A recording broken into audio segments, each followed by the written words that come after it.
Today I am going to tell you how to reduce salt in the biryani which is already prepared. Suppose we have to prepare about 500 grams of biryani with extra salt. Take a kadai, add 100 grams of chopped onion, 100 grams of tomatoes, fry well.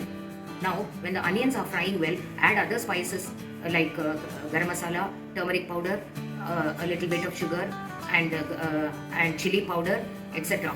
Now when all this gets nicely fried, cook the tomatoes nicely in a mushy way. Now when it is in this consistency, take the originally prepared pulao which is with extra salt, mix with this paste which is prepared and then stir it well.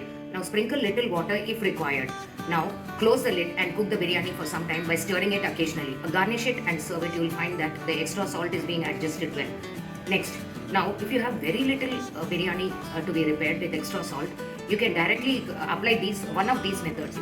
If you like the taste of lemon juice or amchur powder or vinegar, you might as well add 1.5 to 2 teaspoons of any one of these to the biryani which is already prepared. Mix well and then taste it.